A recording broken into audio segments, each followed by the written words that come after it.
हम सबके लिए बड़ा गौरव का क्षण है। आज उत्तर प्रदेश की महामहिम राज्यपाल महोदया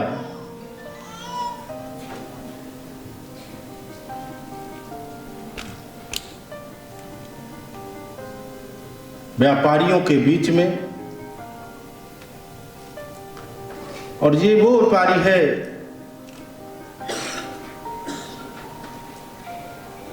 ये बात सही है मैम कि कल ग्राउंड सेरेमनी है, उसमें आप रहेंगी। मैं समझता हूं प्रथम बार देश के जो रिटेल ट्रेडर हैं उनसे जुड़ने का काम आपने किया है। उसके लिए राष्ट्रीय जन उद्योग व्यापार संगठन आपका अभिनंदन करता है, वंदन करता है, नमन करता है।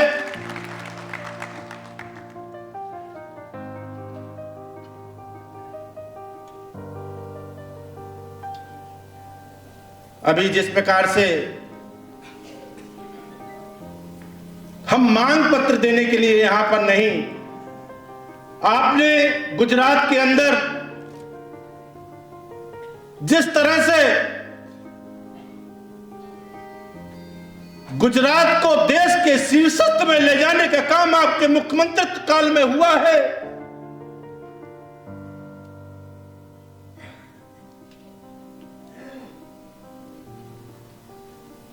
उस तरह से आज उत्तर प्रदेश में कार्य तो बहुत हुआ है, लेकिन कुछ सुझाव आपके बीच में राष्ट्रीय जन उद्योग व्यापार संगठन आपके बीच में प्रेषित करना चाहता है। उस सुझाव में अगर आपका आशीर्वाद मिल जाएगा तो निश्चित रूप से देश के 11 करोड़ खुदरा व्यापारी जो है, वो जो गांव दूर दराज में रहने वाला, जो छोटा से छोटा, जो मैं कह सकता हूं जो फैक्ट्री से निकलने वाले सामान के बाद जो होलसेलर है, रिटेलर है, खुदरा व्यापारी है, गांव का व्यापारी है, जो देश की लाइफलाइन है, उस तक अंतिम पायदान में खड़ा हुआ जो व्यापारी है, उस पर आपका आशीर्वाद मिलेगा तो निश्चित रूप से यह प्रदेश, उत्तर प्रदेश, मैं समझता हूं निश्चित रूप से सर्वोत्तम प्रदेश निश्चित रूप से बनकर रहेगा।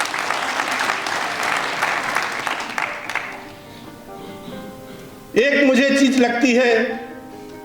कि देश के अंदर 11 करोड़ खुदरा व्यापारी है, जो असंगठित क्षेत्र के 32 करोड़ से लोगों को, अधिक लोगों को जो रोजगार देने का काम करता है। महामहिम जी के माध्यम से कहना चाहता हूं, जिस तरह से देश के अंदर बड़े बड़े उद्योगों के लिए उद्योग मंत्रालय बना है, विदेश से कार्य करने के लिए विदेश मंत्रालय बना है, कृषि के लिए कृषि मंत्रालय बना है, उसी प्रकार से हम चाहते हैं इस देश का रिटेल ट्रेडर, उसके लिए भी देश में खुदरा व्यापार मंत्रालय आपके माध्यम से सुझाव चाहता हूं कि ये जाना चाहिए। और उसके लिए हम चाहते हैं एक बार दोनों हाथ उठाकर आप सब लोग इसका समर्थन करें। एक बार जोरदार तालियों से महामहिम जी का। और एक और बहुत बड़े मकर जाल में इस समय एक देश के अंदर बैंकों के द्वारा पर्सनल लोन और क्रेडिट कार्ड बहुतायत में बांटे जा रहे हैं। अभी मैं भारत सरकार की एनसीआरबी की रिपोर्ट का अध्ययन कर रहा था मैम, उसमें देखा गया कि आत्महत्या का जो परसेंटेज बढ़ रहा है, उसका कारण यह है कि जो देश में जो व्यापारी अगर जो सोने चांदी का काम करता हो, मनी लेंडिंग एक्ट के तहत 18% अतिरिक्त चार्ज उसके लिए कानून बना हुआ है। लेकिन अगर क्रेडिट कार्ड से अगर किसी ने कार्ड का अगर उसका बाउंस हो जाता है तो उसका 36% से लेके 60% तक उस पर भार लगता है और वो कार्ड का कर्ज चुकता। इसी प्रकार से पर्सनल लोन है मैम, उसके भी कर्ज की ब्याज की दर बहुतायत है। मैं मेरे संगठन से जुड़ा हुआ बहुत छोटा सा सुधीर श्रीवास्तव, कानपुर का पदाधिकारी, उसने भी ऐसे एक पर्सनल लोन लिया, लेकिन वो लोन ना चुकता कहने का जो जिस तरह से भाषा का प्रयोग करते हैं, उसने आत्महत्या करने का काम किया। उसके लिए आपसे निवेदन करना चाहता हूं, इन बैंकों पर अंकुश लगाने का काम करिए कि जिस तरह से मनी लॉन्ड्रिंग एक्ट कहता है 18% का उससे ज्यादा ब्याज नहीं ले सकते, तो इन पर भी सख्ती से प्रावधान होना चाहिए कि 18% से ज्यादा ये ब्याज, ये छोटी छोटी बहुत छोटी छोटी समस्याएं हैं। एक मैम, फूड के संदर्भ में होता क्या है, व्यापारी जब कोई मैन्युफैक्चरिंग करता है, गेहूं उसके यहाँ नहीं आता, सामान जो मैन्युफैक्चर, मैदा उसके यहाँ नहीं बनती, एसेंस उसके यहाँ नहीं बनता, उसके यहाँ ना तो पानी जो आता है वो सरकारी पेय योग्य वाटर आता है। जो भी सामान का उपयोग करता है वो निर्मित सामान को उपयोग करता है, लेकिन होता क्या है कि निर्मित सामान के प्रयोग करने के बावजूद जब वो जांच में जाता है, उस जांच में छोटे छोटे व्यापारी का भी, मैं एक बहुत छोटा सा कस्बा है, 10 विहीन तो सरकार ने कर दिया, लेकिन छोटे छोटा व्यापारी, मैं फतेहगंज गया था, जो यूपी के रहने वाले व्यापारी हैं वो जानते हैं, फतेहगंज का एरिया मध्य प्रदेश से लगा हुआ है। वहाँ पर छोटी सी एक दुकान का काम करने वाला था, जिसकी प्रतिदिन प्रति महीने 30,000 की दुकानदारी नहीं होगी, लेकिन उस व्यापारी से सैंपल तो ऊपर नहीं गया, लेकिन सैंपल के नाम पर जो वहाँ का बैठे हुए अधिकारी हैं उसका उत्पीड़न किया है। ऐसे छोटे छोटे व्यापारियों के लिए हम चाहते हैं कि कम से कम कोई व्यापारी अगर व्यापार करता है और करना चाहता है, वो कोई खराब माल नहीं देना चाहता, लेकिन अगर लेबोरेटरी अगर हर मंडल में स्थापित हो जाएगी तो अपना व्यापारी खुद ही माल बनाने का और बनाकर उसको चेक करवा लेगा, उससे उत्पीड़न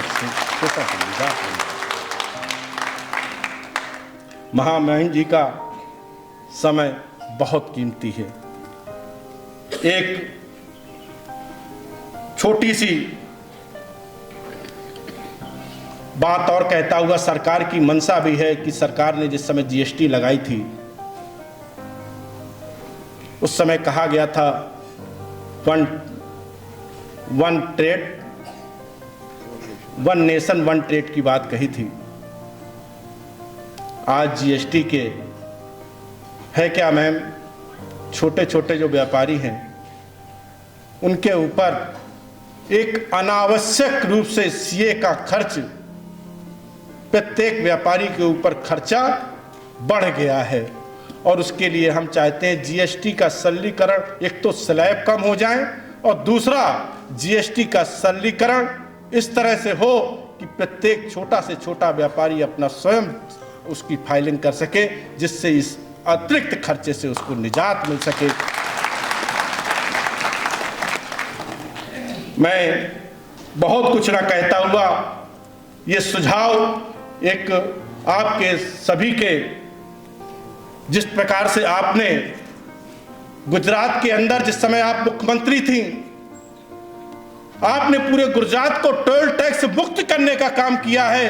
जिसके लिए वहां के लोगों ने निश्चित रूप से आपका अभिनंदन किया है। और इस प्रदेश को आपके मार्गदर्शन में अगर कहीं ऐसा कुछ काम हो जाए, अगर प्रदेश पूरा टोल टैक्स में मुक्त हो जाए, तो निश्चित रूप से, अभी तालियों की गड़गड़ाहट कम आवाज, तालियां एक बार जोरदार, इस पर सहमत तो जताइए सब लोग उस पर। तो निश्चित रूप से जो काम आपने किए हैं वो काम का अनुसरण यहाँ की सरकार भी आपके माध्यम से कर देगी, तो निश्चित रूप से मैं समझता हूँ व्यापारी ही नहीं, प्रत्येक जो आम जनमानस है उसके ऊपर से बहुत बड़ा भार क्यों साहब खत्म हो जाएगा। और जिस प्रकार से आपने सरकार की बहुत अच्छी योजनाएं, आपने तो अभी योजनाएं भारत सरकार के द्वारा लगी गई कि लोगों को, गरीबों को मुफ्त, लेकिन आपके द्वारा उस समय जब सीएम थी उस समय लोगों को मुफ्त अनाज जो गरीबी की श्रेणी में है, उसके लिए आपका बहुत बहुत अभिनंदन करता है राष्ट्रीय जन उद्योग व्यापार संगठन। आपने महिला के लिए कैंसर की जो इलाज है वो आपने मुफ्त करने का काम किया। उसके लिए ये काम जो आपने किए हैं, और ये काम वही कर सकता है जो शिक्षक होता है। और आपने 1990 में राष्ट्रपति पदक उस श्रेष्ठ शिक्षक के रूप में आपको जिस तरह से पुरस्कार मिला, ये निश्चित रूप से आपका सूर्य को दिए के समान है। और निश्चित रूप से मैं बहुत कुछ ना कहता हुआ एक सुझाव पत्र राष्ट्रीय जन उद्योग व्यापार संगठन का आप सबके बीच में सबकी सहमत हो तो मैं देना चाहता हूं। एक बार जोरदार तालियों से मैं इनका स्वागत करें।